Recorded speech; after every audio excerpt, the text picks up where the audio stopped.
A gente vai entrar num assunto bastante importante agora, que é a presença dos políticos e dos candidatos na web, nas redes sociais, e o quanto isso é influenciado ou está contaminado, não sei se a gente pode usar infectado aí por robôs, pela ação de robôs. Uma pesquisa recente e quem na verdade conduziu essa análise é o Instituto Internet Lab, né, que é um centro de pesquisas dedicado a temas do direito e da tecnologia, e mostrou que em média 37,4% dos seguidores de pré-candidatos são robôs. Isso principalmente no Twitter dos pré-candidatos. Estamos falando aí de Álvaro Dias, Geraldo Alckmin, Marina Silva, Jair Bolsonaro, Ciro Gomes, Rodrigo Maia, Flávio Rocha, Henrique Meirelles, Lula, Manuela Dávila, João Amoedo e Guilherme Boulos. O levantamento foi feito com base nestes perfis. A gente vai entender melhor como é que é o funcionamento desses tais robôs, conversando agora com Fabro Steibel.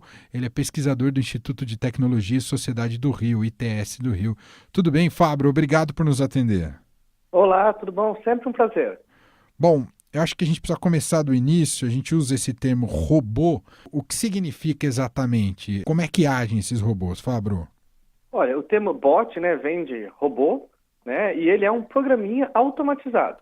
Na rede social, ele parece uma pessoa, ele vai ter foto, ele vai falar alguma coisa, mas ele é um programa automatizado para performar alguma tarefa.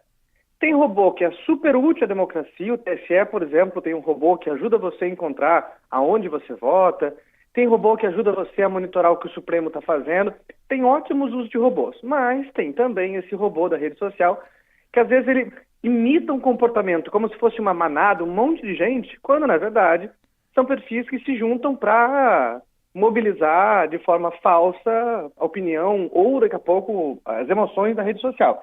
É esse que a gente se preocupa um pouco mais. Mas eles existem desde o início da internet, então não é nada que seja novo, mas eles ganham muita repercussão agora, porque quando a televisão ela perde um pouco de importância e quando no dia a dia a gente está lá na rede social aprendendo sobre política, quem conseguir controlar esse exército de robôs acaba que sai na frente se quiser fazer um efeito A ou B. Não é nada de novo, mas assim, é um risco e é um alerta que a gente tem que fazer. E talvez seja importante pensar o robô, não só como robô em si, mas como o que não é robô, que são os humanos. A maior parte da rede é de humanos, a maior parte das pessoas que seguem os candidatos são humanos.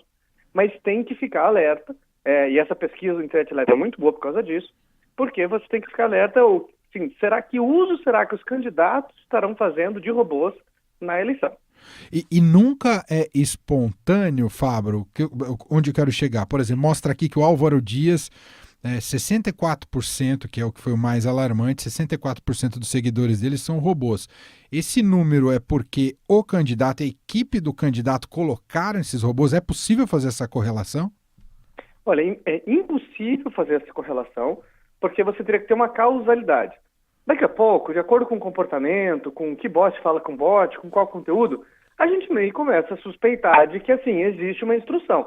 Vamos supor, se eu sou o candidato Fabro e daqui a pouco todos os bots só seguem a mim e só falam bem de mim, você começa a suspeitar que eu estou pagando bots para falar bem de mim. Então, com o uso é possível você fazer algum tipo de inferência. Agora, só de olhar quantos bots, não é possível. O que a gente sabe é dizer que a gente está de olho, né? Uma vez que você identifica o bot, você fica olhando.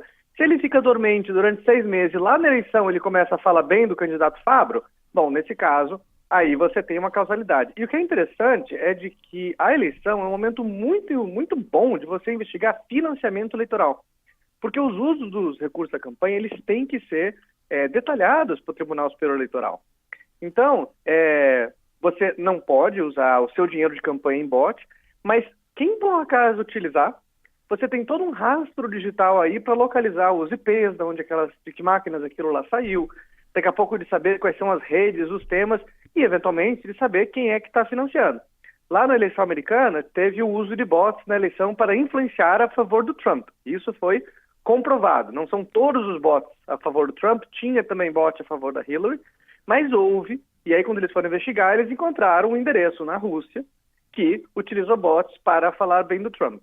Dá para falar se foi o Trump que fez essa contratação?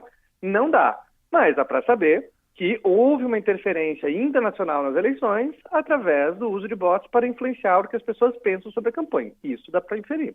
Fabro, efetivamente, então, esse mercado existe? Se eu quiser comprar bots, eu consigo comprar? É fácil, é difícil? Como é que isso funciona, Fabro? Bom, a sua mãe, o seu pai, qualquer um consegue comprar bots. É só você ir no Google e procurar comprar cliques, comprar seguidores, e você vai ver zilhões de sites que vendem esse tipo de serviço. Na verdade, quando nós temos esses algoritmos, essas formas de ranqueamento das plataformas, quem tem mais seguidores, mais comentários, etc., sobe em atenção. Ele aparece mais na frente dos outros e etc. Então, vamos pegar os influenciadores, por exemplo. Os influenciadores, ele tem todo o interesse em, daqui a pouco, contratar bots para que eles pareçam mais relevantes. E aí eles conseguem ter o conteúdo deles na frente.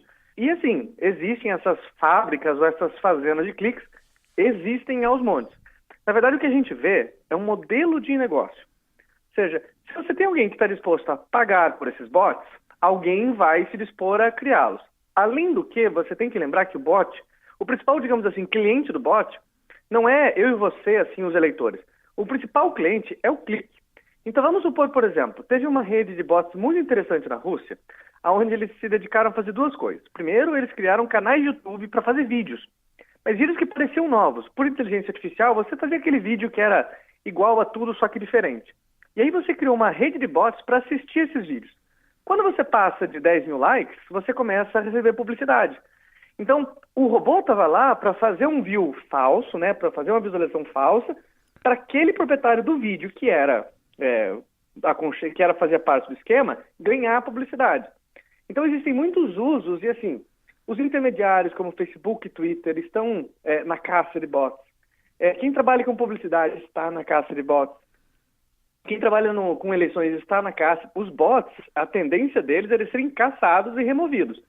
Mas enquanto existir um mercado que favoreça o uso deles, bom, eles vão continuar por aí. Porque a verdade é que estamos rodeados de bots e não há muito o que fazer sobre isso. E por que tudo vem da Rússia, hein, Fabro? Olha, o que eu sei é que a Rússia ela é excelente no mundo cyber, né? E, por coincidência, talvez a gente tenha tido essa infiltração de casos que envolvem a Rússia, né? E vamos lembrar que existem muitas russas. Tem os russos, tem o governo russo, e pode ser, novamente, né, que sejam pessoas que tenham se aproveitado da geolocalização da Rússia para fazer esse tipo de ataque.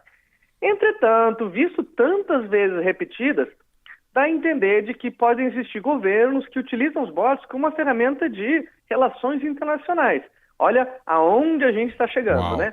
Houve suspeitas disso no plebiscito da separação da Catalunha, houve disso na eleição da Colômbia, do México, dos Estados Unidos. Não há nenhum indício para a gente imaginar que isso não vai acontecer na eleição do Brasil. Mas não é o momento de pensar em pânico, porque a maior parte da rede ela é feita de humanos. E aí a gente pensa em fake news, e tem uma correlação muito boa entre bots e fake news. Mas a melhor forma de você lutar contra fake news é verificar as fontes. Claro. E ou verificar no grupo da família, quando alguém posta alguma coisa, de você falar, olha, eu acho que isso aqui é falso. Então a rede ainda é completamente dos humanos, mas os algoritmos, que são, digamos assim, esses cálculos que mostram o que é mais relevante para a gente, eles acabam que podem ser manipulados por esse universo do bot. Esse é um problema. Agora, sobre os candidatos, os pré-candidatos, os partidos ainda depositam muita confiança de que a campanha vai se definir, né, em termos de número de votos pela campanha eleitoral ainda nos meios mais tradicionais, TV aberta e rádio. O senhor acredita que essa eleição a TV aberta ainda terá o papel mais importante ou já vai dividir de maneira mais preponderante aí com a web, hein, Fabro? Todo ano, desde 96, a gente se pergunta se essa será a eleição da internet, né? Verdade, tem toda a razão. O seguinte, dados, né? Metade da população não tem acesso à internet. Começamos por aí. Da metade que tem, muitas delas não têm tanta quantidade de volume de dados e outras coisas. Então, aquele perfil que se informa muito pela internet, ele cresce, ele é muito maior hoje que 96, mas ele não é a maior parte das pessoas. Além do que, com o baixo grau de confiança que as pessoas têm no político e na política em si, a chance é que elas sejam muito mais desligadas de prestar atenção do que, puxa, dos piores, qual que me representa? Então, a tendência é que nós temos três grupos aí de eleitores. Para aquele eleitor politizado, a internet vai ser muito importante. E provavelmente essa internet vai reforçar posições. Aquele que é contra o Lula ou a favor do Lula, ele tende a ficar mais contra ou a favor nessa eleição, porque você tende a se cercar de coisas. Aquele eleitor indeciso, esse será o disputado pelas eleições. É sempre assim. A campanha é feita para o eleitor indeciso. Quem já vota em você, você não gasta recurso. Quem nunca votará, você também não gasta. E tem o terceiro grupo, que eu acho que é o pior, que é aquele que daqui a pouco fala, puxa, política não tem nada para mim. Talvez o que a gente deve considerar maior é essa preocupação. Um fato importante, após um ano da eleição do Trump, que eles fizeram uma revisita, o apoio ao Trump, enquanto presidente, cresce, se mantém.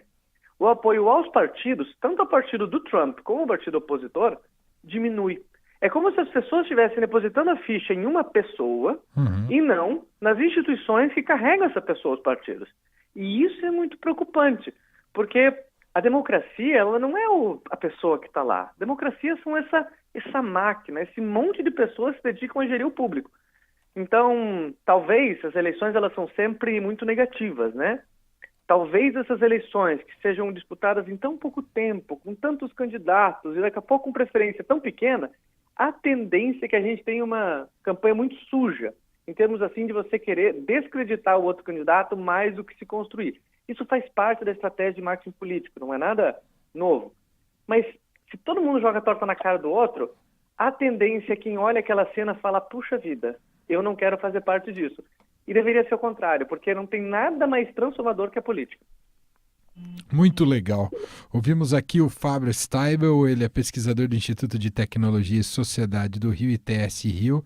O gatilho da nossa conversa, claro que a gente amplificou para vários outros temas muito relevantes para esse período eleitoral, mas o gatilho foi essa pesquisa, né, do Internet Lab, mostrando da ação dos robôs como seguidores aí dos pré-candidatos à presidência da República.